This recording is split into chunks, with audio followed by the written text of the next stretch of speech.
Welcome back to my new vlog guys. ಇವತ್ತು ಗುರುವಾರ. ನಾನು ಸ್ವಲ್ಪ ಗುರುವಾರ ಬಂದರೆ ಸಾಯಿಬಾಬಾ ಟೆಂಪಲ್ಗೆ ಹೋಗೇ ಹೋಗ್ತೀನಿ.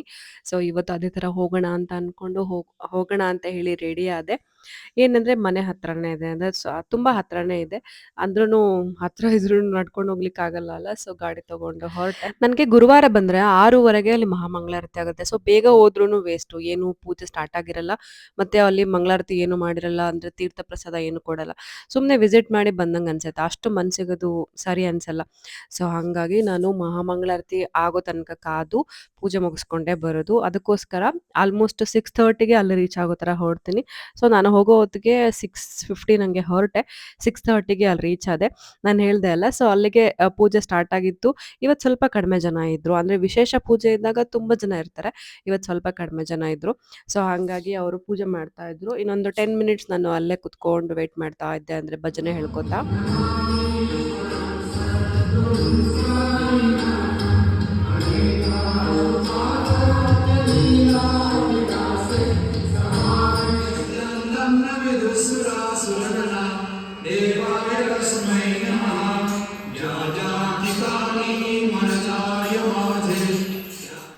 ನಾನು ಹೋಗಿದ್ದು ಒಂದು 10 ನಿಮಿಷ ಹಂಗೆ ಕುತ್ಕೊಂಡು ಭಜನೆ ಎಲ್ಲ ನಡೀತಾ ಇತ್ತು. ಅದನ್ನು ಕೇಳಿಸ್ಕೊತಾ ಇದ್ದೆ. ಹಾಗೆ ನಾನು ಮಾಡ್ತಾ ಇದ್ದೆ. ನಾನು ಹೇಳಿದೆ ಅಲ್ಲ, 6:30ಗೆ ಮಹಾಮಂಗಳಾರತಿ ಆಗೋದು. ಅಲ್ಲಿ ತನಕ ಅಲ್ಲಿ ಡೋರ್ ಕೂಡ ಓಪನ್ ಮಾಡಿರಲ್ಲ. ಸೊ ಪೂಜೆ ಮುಗೀತು. ಅದಾದಮೇಲೆ ಯಾರಾದರೂ ಒಬ್ಬರು ಏನಾದರೂ ಪ್ರಸಾದ ತಂದಿರ್ತಾರೆ. ಅಲ್ಲಿ ಪುಳಿಯೋಗರೆ ಕೊಡ್ತಾರೆ, ಏನೋ ಒಂದು ತೊಗೊಂಡು ಬಂದಿರ್ತಾರೆ. ಸೊ ಒಬ್ಬರು ಯಾರೋ ಸ್ವೀಟು ಮತ್ತು ಅದು ಕಾಳು ಪಲ್ಯ ಮಾಡ್ಕೊಂಡು ಬಂದಿದ್ರು. ಅದನ್ನು ಕೊಟ್ಟರು. ಅದನ್ನು ತಿಂದ್ಕೊಂಡು ಎಲ್ಲ ತಿಂದ್ಕೊಂಡು ನೆಕ್ಸ್ಟ್ ನಾನು ಹೊರಟಿದ್ದು ಡಾಮಿನೋಸ್ ಪಿಜ್ಜಾಗೆ. ಇವ್ರ ಮಕ್ಕಳಿದ್ರಲ್ವಾ, ಸೊ ಅವರು ಪಿಜ್ಜಾ ತಿನ್ನಬೇಕು ಅಂತ ಹೇಳಿದ್ರು. ನಾನು ಪಿಜ್ಜಾ ಪರ್ಸನ್ ಅಲ್ಲ, ನಾನು ಬಿರಿಯಾನಿ ಕಬಾಬ್ ಪರ್ಸನ್. ಸೊ ಬಟ್ ಚೆನ್ನಾಗಿರುತ್ತೆ, ಅವಾಗವಾಗ ತಿನ್ಬೋದು, ಏನು ತೊಂದರೆ ಇಲ್ಲ. ಸೊ ಹಂಗಾಗಿ ಹೋದೆ. ಅವ್ರಿಗೆ ಕಾರ್ನ್ ಪಿಜ್ಜಾ ಬೇಕು ಅಂತ ಹೇಳಿ ಅಂತ. ಬಟ್ ಮೆನು ಅಲ್ಲಿ ನೋಡಿದ್ರೆ ನನಗೆ ಯಾವ್ದು ಆರ್ಡ್ರ್ ಮಾಡಬೇಕಂತಲೇ ಗೊತ್ತಾಗ್ತಿಲ್ಲ. ಇನ್ನೊಂದೇನೆಂದರೆ ಡೈರೆಕ್ಟ್ ಆರ್ಡ್ರೇ ಇಲ್ಲ, ನಾವು ಆ್ಯಪ್ನ ಡೌನ್ಲೋಡ್ ಮಾಡಿಕೊಂಡು ಆರ್ಡರ್ ಮಾಡಬೇಕಂತೆ. ಏನೋ ನ್ಯೂಸ್ ಥರ ಇತ್ತಪ್ಪ.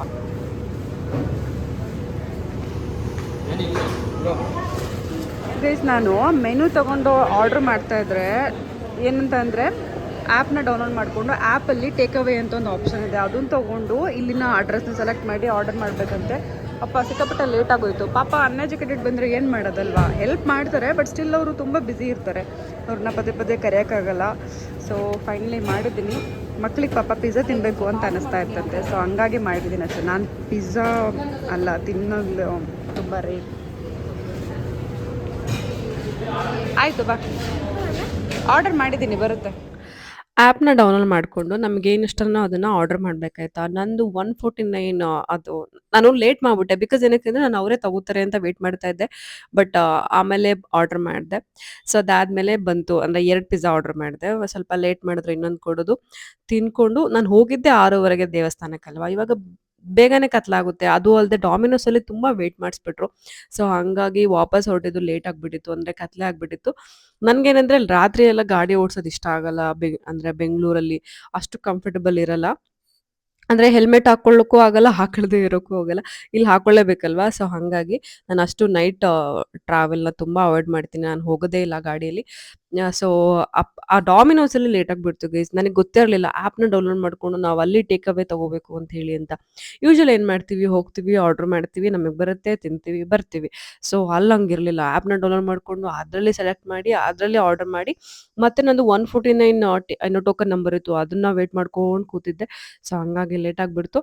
ಸೊ ಇವತ್ತಿನ ವ್ಲಾಗ್ ಇಷ್ಟೇ. ಇದರಲ್ಲಿ 2 ಡೇಸ್ನ ನಾನು ಅಂದರೆ ಕಂಬೈನ್ ಮಾಡಿದ್ದೀನಿ, ಬಿಕಾಸ್ ಪುಟಾಣಿ ಪುಟಾಣಿ ವ್ಲಾಗ್ಸ್ ಇತ್ತು ಹಂಗಾಗಿ. ಸೊ ಮಾರನೇ ದಿನ ಬೇಗ ಇದ್ದೆ. ಇವತ್ತು ಫ್ರೈಡೇ ನೈಟ್ ನಾನು ಟ್ರೈನ್ನ ಬುಕ್ ಮಾಡಿದ್ದೀನಿ. ಸೊ ಹೋಗೋಣ ಅಂತ ಹೇಳಿ ಬೇಗ ಎದ್ದು ಸ್ವಲ್ಪ ಯೋಗ ಎಲ್ಲ ಮಾಡಿದೆ. ನಾನು ಯೂಶ್ವಲಿ ಡೈಲಿ ಮಾಡ್ತೀನಿ, ಬಟ್ ಇವತ್ತೇನೆಂದರೆ ನಾನು ಹೊರಗಡೆನೇ ಯೋಗ ಮಾಡಿದೆ. ಸೊ ಚೆನ್ನಾಗಿತ್ತು, ಅಷ್ಟು ಶಕೆ ಅಂತ ಫೀಲ್ ಆಗಲಿಲ್ಲ. ಆಮೇಲೆ ಸ್ವಲ್ಪ ವಾರ್ಡ್ರೋಬ್ ಎಲ್ಲ ಕ್ಲೀನ್ ಮಾಡಿಬಿಡೋಣ ಅಂತ ಹೇಳಿ ಬಟ್ಟೆ ತೆಗ್ದೆ. ನನಗೇನು ಗೊತ್ತಾ, ಎಲ್ಲಾನು ಫುಲ್ ಕ್ಲೀನಾಗಿ ಇಟ್ಕೊಳ್ಳೋದು ನನಗೆ ತುಂಬ ಇಷ್ಟ. ಬಟ್ ಏನಂತಂದರೆ ನನಗೆ ಡಸ್ಟ್ ಅಲರ್ಜಿ ಇರೋದ್ರಿಂದ ನಾನು ತುಂಬ ಕ್ಲೀನ್ ಮಾಡಿದ್ರೂ ನನಗಾಗಲ್ಲ. ನನಗೆ ಫುಲ್ ಆಮೇಲೆ ಶೀತ ಥರ ಆಗೋಗುತ್ತೆ. ಸೊ ಹಂಗಾಗಿ ಆಲ್ಮೋಸ್ಟ್ ಅವಾಯ್ಡ್ ಮಾಡ್ತೀನಿ. But at the same time ನನಗೆ ಅದನ್ನು ಕ್ಲೀನಾಗಿ ಇಟ್ಕೊಳ್ಳೋದು ಕೂಡ ತುಂಬ ಇಂಪಾರ್ಟೆಂಟ್ ಅನಿಸುತ್ತೆ. ಇನ್ನೊಂದೇನೆಂದರೆ ನನಗೆ ಬೇರೆಯವ್ರು ಮಾಡೋದು ಇಷ್ಟ ಆಗಲ್ಲ, ಅದು ನಾನೇ ಮಾಡಬೇಕು. ಈ ಕೆಲಸದವರು ಅಥವಾ ಬೇರೆ ಯಾರೋ ನನಗೆ ಹೆಲ್ಪ್ ಮಾಡೋದು, ಅದು ನಂಗೆ ಇಷ್ಟ ಆಗಲ್ಲ. ಹಾಗಾಗಿ ಫೈನಲಿ ಮಾಡೋಣ ಅಂತೇಳಿ ಡಿಸೈಡ್ ಮಾಡಿ ಎಲ್ಲ ಎತ್ತಿಟ್ಕೊಂಡೆ. ಇವತ್ತು ನಾನು ಊರಿಗೆ ಹೋದರೆ ದಿನ ಬರೋದು ಸ್ವಲ್ಪ ಲೇಟ್ ಆಗುತ್ತೆ. ಸೊ ಅಷ್ಟರೊಳಗೆ ಸ್ವಲ್ಪ ಕ್ಲೀನಾಗಿ ಇಟ್ಕೊಳ್ಳೋಣ ವಾರ್ಡ್ರೋಬ್‌ನ ಅನ್ಕೊಂಡು, ಯಾವಾಗ ಲಾಸ್ಟ್ ಟೈಮ್ ಗೊತ್ತಾ? ದೀಪಾವಳಿ ಹಬ್ಬದಲ್ಲಿ ಮಾಡಿದ್ದು ಅನ್ಸುತ್ತೆ. ಅವಾಗ ಡೀಪ್ ಕ್ಲೀನ್ ಮಾಡಿದ್ದೆ. ಅದಾದ್ಮೇಲೆ ಮಾಡಕ್ಕೆ ಹೋಗಿರ್ಲಿಲ್ಲ. ಸೊ ಇದ್ ನೋಡಿ ಈ ತರ ಜೋಡಿಸ್ದೆ. ಎಷ್ಟ್ ಚೆನ್ನಾಗ್ ಕಾಣಿಸುತ್ತೆ ಅಲ್ವಾ? ಸೊ ಹಂಗೆ ಕ್ಲೀನ್ ಮಾಡಿದ್ರೆ ಇಷ್ಟ ಆಗುತ್ತೆ. ಬಟ್ ಮಾಡಕ್ಕಾಗಲ್ಲ ಅಷ್ಟೇನೆ. ಇದು ನನ್ನ ಬ್ಯಾಗ್ ಆಯ್ತಾ 4 ಇಯರ್ಸ್ ಆಗಿತ್ತು ಪಾಪ. ಇವಾಗ ಅದೂನು ಹರಿದೋಗ್ಬಿಟ್ಟಿದೆ. ಸೊ ಹಂಗಾಗಿ ನಾನು ಇವಾಗ ಬೇರೆ ಊರಿಗೆ ಹೋಗ್ಬೇಕಲ್ವಾ? ಗೈಸ್ ಇದು ಲಾಸ್ಟ್ ದೀಪಾವಳಿಲಿ ನಾನು ಕ್ಲೀನ್ ಮಾಡಿದ್ದು. ಸೊ ಅದಾದಮೇಲೆ ಇವತ್ತು ಕ್ಲೀನ್ ಮಾಡಿದೆ. ನನಗೆ ಕ್ಲೀನ್ ಮಾಡೋಕ್ಕೆ ಇಷ್ಟನೇ, ತುಂಬ ಇಷ್ಟ. ನಾನು ಕ್ಲೀನಾಗಿ ಹಿಡ್ಕೋಬೇಕಿಲ್ಲ ಬಟ್ ನನಗೆ ಡಸ್ಟ್ ಅಲರ್ಜಿ ಇದೆ. ಸೊ ನಂಗೆ ಅದಕ್ಕೆ ಭಯ ಅಷ್ಟೇ. ಬಟ್ ಇವತ್ತು ಏನೋ ಒಂದು ಅಂತ ಮಾಡಿಬಿಟ್ಟೆ. ಇವಾಗ ಪ್ಯಾಕೆಲ್ಲ ಆಯಿತು, ಆಲ್ಮೋಸ್ಟ್ ಎಲ್ಲ ಪ್ಯಾಕ್ ಆಯಿತು. ಬ್ಯಾಗ್ ಹೆಂಗೆ ಹೊತ್ಕೊಂಡು ಹೋಗೋದು ಅಂತಲೇ ನನಗೆ ಚಿಂತೆ ಆಗ್ತಾಯಿದೆ. ಯೂಶ್ವಲಿ ನಾನು ಯಾವತ್ತೂ ಅಷ್ಟು ತೊಗೊಂಡೋಗಿಲ್ಲ. ಬಟ್ ಮದುವೆ ಮನೆ ಇರೋದ್ರಿಂದ 5-6 ಸೀರೆ, ಬಟ್ಟೆಗಳು, ಚೂಡಿ ಏನೇನೋ ರಾಶಿ ರಾಶಿ ಹಾಕ್ಕೊಂಡ್ಬಿಟ್ಟಿದ್ದೀನಿ. ನನಗೆ ತಲೆ ಕೆಟ್ಟೋಗ್ತಾಯಿದೆ. ಸೊ ಇದು ನೋಡಿ, ನಾನು ಲಾಸ್ಟ್ ಟೈಮ್ ಚಿಕ್ಕಪೇಟೆಲ್ಲಿ ತೊಗೊಂಡಿದ್ನಲ್ಲ, ಸೊ ಆ ಸರನ ಇಟ್ಕೊಂಡಿದ್ದೀನಿ. ನೋಡೋಣ ಅಂತ ಹೇಳಿ ಅಂತ.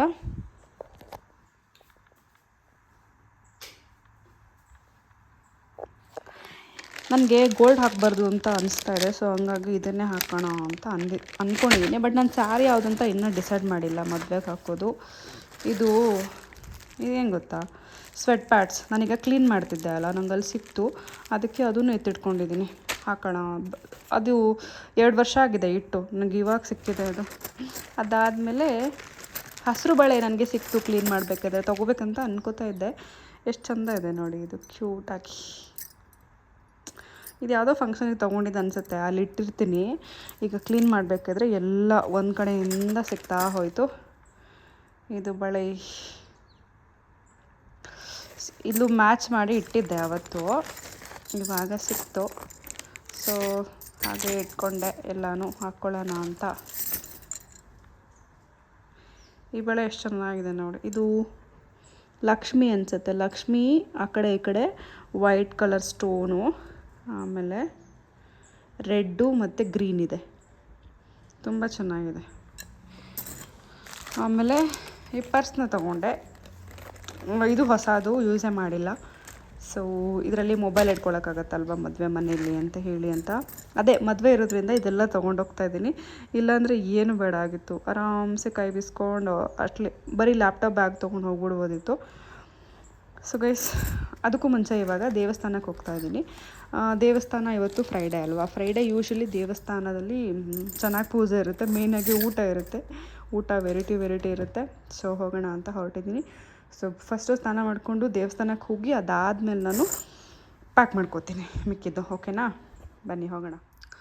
ಇಲ್ಲಿ ನೋಡಿ, 2 ಬ್ಯಾಗ್ ರೆಡಿ ಆಗಿಬಿಟ್ಟಿದೆ. ಒಂದು ಲ್ಯಾಪ್ಟಾಪ್ ಬ್ಯಾಗು, ಇನ್ನೊಂದು ಈ ಬ್ಯಾಗು. ಆ ಬ್ಯಾಗ್ ಫುಲ್ ಭಾರ ಆಗಿಬಿಟ್ಟಿದೆ. ಹೆಂಗೆ ತೊಗೊಂಡೋಗೋದಂತಲೇ ಗೊತ್ತಾಗ್ತಾ ಇಲ್ಲ ಗೈಸ್ ನನಗೆ.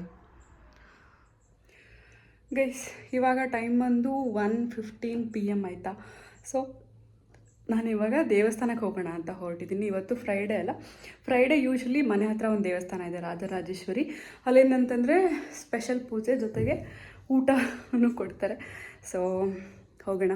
ಅಂದರೆ ಊರಿಗೆ ಹೋಗೋಕ್ಕೂ ಮುಂಚೆ ಒಂದ್ಸರಿ ದೇವಸ್ಥಾನಕ್ಕೆ ಹೋಗೋಣ ಅಂತ ಹೇಳಿ ರೆಡಿ ಆದೆ.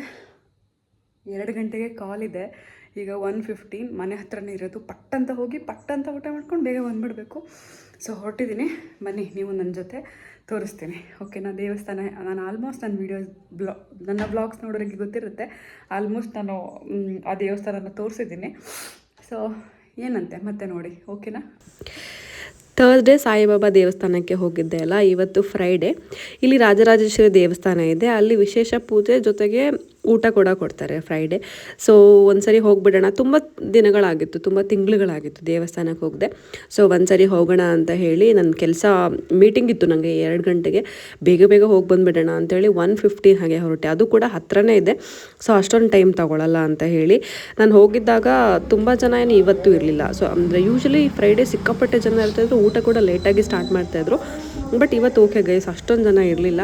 ಮತ್ತು ನಾನು ಹೋಗೋದಕ್ಕೆ ಪಾಪ ಊಟ ಕೂಡ ಸ್ಟಾರ್ಟ್ ಮಾಡಿಬಿಟ್ಟಿದ್ರು. ಬೇಗ ತಿನ್ಕೊಂಡು ವಾಪಸ್ ಬರೋಣ ಅಂತ ಹೇಳಿ ಹೋದೆ ನಾನು.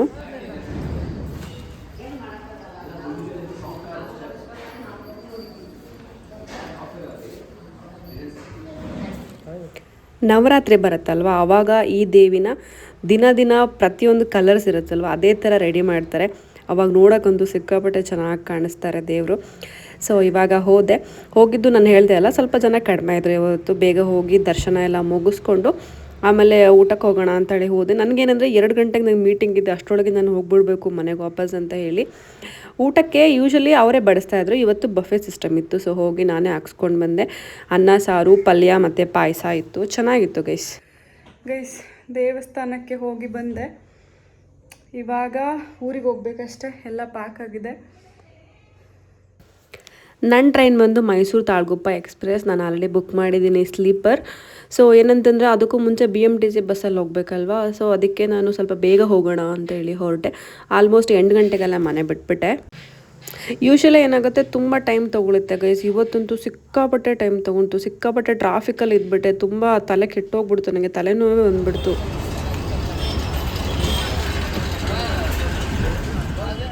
ಗೈಸ್ ಫೈನಲಿ ಮೆಜೆಸ್ಟಿಕ್ ಬಂದೆ. ಯಪ್ಪ ಏನು ಟ್ರಾಫಿಕ್ ಅಂತೀರಾ, 1 hour ಟ್ರಾಫಿಕಲ್ಲಿ ಸ್ಟಕ್ ಆಗಿಬಿಟ್ಟೆ. ನನಗೆ ವಾಮಿಟ್ ಬರೋ ಥರ ಆಗೋಯ್ತು. ಸೊ ಇವಾಗ ರೈಲ್ವೆ ಸ್ಟೇಷನ್ಗೆ ಹೋಗೋಣ. ಗೈಸ್ ಫೈನಲಿ ಬಂದೆ. ನನ್ನ ಟ್ರೈನ್ 16:27 ಮೈಸೂರು ತಾಳಗುಪ್ಪ 11:05ಗೆ ಬರ್ತಾಯಿದೆ. ಇವಾಗ ಟೈಮ್ ಬಂದು 10:17. ನನಗೆ ಬ್ಯಾಗ್ ಹೊತ್ಕೊಂಡು ಹೋಗೋಕ್ಕಾಗ್ತಿಲ್ಲ. ಸೊ ಹಂಗಾಗಿ ಇದನ್ನು ಬುಕ್ ಮಾಡೋಣ ಅಂತ ಬಂದಿದ್ದೀನಿ. ನೋಡೋಣ ಸಿಗ್ತಾರ ಯಾರಾದರೂ ಅಂತ. ಗೈಸ್ ನಂಗೆ ಯಾರೋ ಹೆಲ್ಪ್ ಮಾಡಿದ್ರು ಪಾಪ ಬ್ಯಾಗ್ ಇಟ್ಕೊಳ್ಳೋಕ್ಕೆ. ಸೊ 10:30 ಇವಾಗ ಒಳಗೆ ಬಂದಿದ್ದೀನಿ. ನನ್ನ ಟ್ರೈನ್ ಬಂದುಬಿಟ್ಟು 11ಗೆ ಇಲ್ಲಿಗೆ ಬರ್ತಾಯಿದೆ. ಗೈಸ್ ನನ್ನ ಟ್ರೈನು ಹೊರಡೋದು ಮಾತ್ರ ಕರೆಕ್ಟಾಗಿ ಪಕ್ಕಾ ಟೈಮ್ಗೆ ಹೊರಡುತ್ತೆ. ಕಾಣಿಸ್ತಿದೆಯಾ? ಅದು ಲೇಡೀಸ್ ಕೋಚು, ಇದೆಲ್ಲ ಜನರಲ್ ಇದೆ. ಪಾಪ ಜನರಲಲ್ಲಿ ನೋಡಿ ಎಷ್ಟೊಂದು ಜನ ಕೂತ್ಕೊಂಡಿರ್ತಾರೆ, ನಿಂತ್ಕೊಂಡಿರ್ತಾರೆ, ನೆಲದ ಮೇಲೆಲ್ಲ ಕೂತ್ಕೊಂಡ್ಬಿಟ್ಟಿರ್ತಾರೆ ಪಾಪ. ಸೊ ನಂದು ಬುಕ್ ಆಗಿದೆ. ನಂದು A6 ಮತ್ತು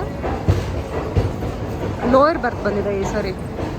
ಸೊ ಇದು AC ಕೋಚ್. ನಾನು ಯಾವತ್ತೂ ಊರಿಗೆ AC ಓಡಾಡೇ ಇಲ್ಲ, ಒಂದಿನ ಹೋಗಬೇಕು. ಬಟ್ ಏನಕ್ಕೆ ಸುಮ್ಮನೆ ಅಷ್ಟೊಂದು ದುಡ್ಡು ಖರ್ಚು ಮಾಡೋದು ಅಂತ ಅನಿಸುತ್ತೆ.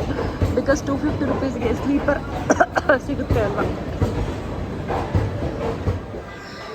ಗೈಸ್ ನಂದಿದೆ S6 4.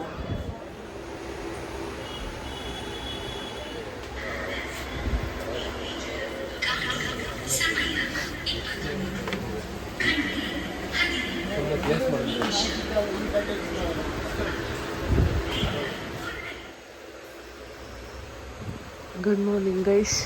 ಇವಾಗ ನೋಡಿ 5:45 ಟೈಮ್. ಯಾರಂದರೆ ಯಾರು ಇಲ್ಲ, ನಾನೊಬ್ಬಳೆ ಎಲ್ಲದರಲ್ಲೂ.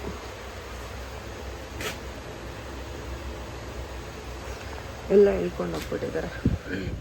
ನನಗೆ 5:45ಗೆ ಏಕೋ ಎಚ್ಚರ ಆಯಿತು. ಟೈಮ್ ನೋಡಿದೆ 5:45 ಆಗಿತ್ತು. ಆಯಿತಾ, ನೋಡ್ತೀನಿ ಯಾರಂದರೆ ಯಾರು ಇಲ್ಲ. ನಾನೊಬ್ಬಳೇ ಲೋಯರ್ ಬರ್ತಿತ್ತು. ನಾನೊಬ್ಬಳೇ ಮಲ್ಕೊಂಡ್ಬಿಟ್ಟಿದ್ದೀನಿ. ಮೇ ಬಿ ಎಲ್ಲರೂ ಶಿವಮೊಗ್ಗ ಬುಕ್ ಮಾಡ್ಕೊಂಡಿದ್ರು ಅನಿಸುತ್ತೆ. ಎಲ್ಲ ಹೇಳ್ಕೊಂಡು ಹೋಗ್ಬಿಟ್ಟಿದ್ದಾರೆ. ಸ್ವಲ್ಪ ಭಯ ಆಯಿತು, ಯಾಕೆಂದರೆ ಲೋಯರ್ ಬರ್ತು ಮತ್ತು ಯಾರಂದರೆ ಯಾರೂ ಇರಲಿಲ್ಲ.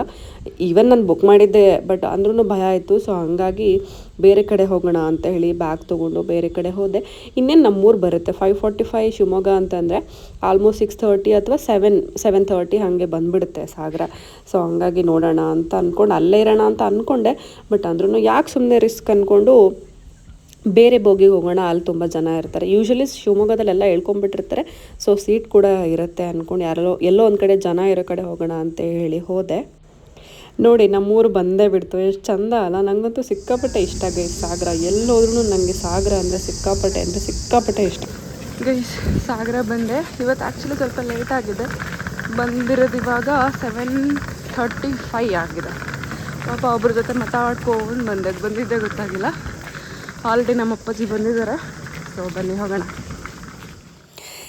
ಇವನು ನೋಡಿ, ನಾನು ಎಷ್ಟು ದಿನ ಬಂದರೂ ನನ್ನ ಮರಿದೇನೆ ಗುರ್ತಿಟ್ಕೊಂಡಿರ್ತಾನೆ ಪಾಪ ಅಲ್ಲ. ನಮ್ಮನೆ ಬೆಕ್ಕು ನೋಡಿ ಗೈಸ್, ಇದು ಬಂದ್ಬಿಟ್ಟು ಸೋಫಾದಲ್ಲಿ ಮಲಗಿದೆ. ನಾವು ಕೆಳಗೆ ಕೂತ್ಕೋಬೇಕಂತೆ. ಏಯ್ ಹೇಳೋ ಬೇಗ, ಕಕ್ರಬೇಕು. ಅಬ್ಬಾ ನಿನ್ಗತ್ತೆ ಹೇಳೋ, ಬೆಳಕಾಗಿದೆ. ಕಾಲು ನೋಡಿ ಹಿಂಗೆ ಇಟ್ಕೊಂಡಿದ್ದೆ, ದೇಹ ಇನ್ನೆಲ್ಲೋ ಇದೆ. ಸೊ ಗೈಸ್ ಇವತ್ತಿನ ವ್ಲಾಗ್ ಇಷ್ಟೇ. Thank you so much. Have a nice day. Bye. ಮತ್ತೆ ಸಿಗೋಣ.